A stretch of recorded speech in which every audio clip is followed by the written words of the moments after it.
Bonjour et merci pour ta présence. Peux-tu me dire qui es-tu? Bonjour Alexis, bonjour à tous. Moi c'est Alban, j'ai 34 ans. J'habite dans un tout petit village dans la campagne ardéchoise, idéal pour la pratique du sport outdoor.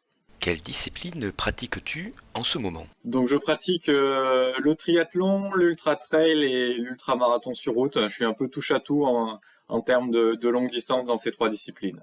Et avant, tu pratiquais quoi comme activité sportive? Dans un passé un peu plus lointain, j'étais pongiste. Je pratiquais donc le tennis de table en compétition. Pour quelle raison as-tu commencé l'ultra trail? Pour le défi à la base, prouver à moi-même de quoi j'étais capable sur des épreuves qui me semblaient inatteignables, voir si mon physique et mon mental allaient réussir à passer ce genre d'épreuve. Tu as fait cet été un ultra trail phénoménal. Ma course phare donc de l'année dernière, ça a été l'Ultra Ardèche, 222 km et près de 4000 mètres de dénivelé positif, uniquement sur route, une course mondialement reconnue avec énormément d'étrangers au départ. Quel a été ton résultat? J'ai été finisher en 35 heures l'année dernière, donc j'ai battu mon meilleur temps de 1 heure par rapport à 2022. Durant tout le temps de cette épreuve, à quoi penses-tu? On pense à beaucoup de choses durant ce genre d'épreuve. C'est les montagnes russes au niveau des émotions. Il y a des moments d'euphorie, des moments de doute, de la joie immense bien sûr, de la tristesse, de la douleur, du plaisir. On passe vraiment par tous les sentiments qui sont possibles. Combien d'heures d'entraînement par semaine as-tu fait pour préparer cette épreuve? En grosse phase de charge, je m'entraîne entre 17 et 20 heures semaine avec beaucoup d'entraînements croisés, course à pied et vélo. Quel est selon toi le secret pour concilier sport et famille? Pas de secret pour concilier sport et famille, il faut que ça soit un tout.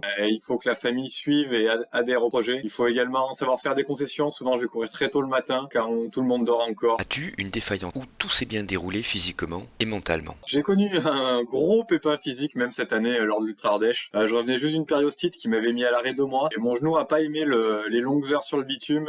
J'ai eu une énorme inflammation au genou. On faisait plus la distinction entre mon genou et ma cuisse. C'était très douloureux dans les descentes. As-tu une envie d'abandon? L'envie d'abandon, bien sûr qu'on y pense. Et dans ce moment-là, on est souvent soutenu par notre accompagnateur, en l'occurrence moi mon accompagnatrice. Et on repense aussi aux nombreuses heures d'entraînement, aux sacrifices qu'on a fait, et puis l'envie d'arriver au bout, le bonheur que ça sera une fois qu'on aura franchi la ligne. Le matériel doit être important, non? Le matériel est assez important, effectivement. Il faut trouver la bonne chaussure qui nous va, qui nous crée pas d'ampoule, qui est assez confortable. Également, on n'y pense pas souvent, mais également le bon short et le bon t-shirt, pas d'irritation, etc. Car sur des épreuves au long cours, comme ça peut très vite devenir très pénible. Penses-tu pouvoir continuer ce type d'épreuve longtemps? J'espère continuer le plus longtemps possible, tant que tous les feux sont au vert, tant que j'arrive à concilier vie de famille, le sport, le boulot et que mon corps est ok, j'espère le plus longtemps possible. Que prépares-tu encore comme épreuve inimaginable? Écoute, je remets le couvert en 2024 sur l'Ultra Ardèche. Je défendrai 2 mois avant mon titre sur le 100 km d'Ardèche, donc j'espère atteindre la barre des 8 heures. Très ambitieux pour moi, à mon niveau. On verra bien comment ça se passe. Et si le tirage au sort m'est favorable, et ben écoute, j'espère en octobre participer donc au Spartathlon, la grande messe internationale de l'ultramarathon. Un conseil à donner pour celles et ceux qui veulent faire ce type de challenge? Un conseil, si certains veulent se lancer là-dedans, déjà avoir envie, pratiquer avec plaisir, et bien sûr être rigoureux sur les entraînements,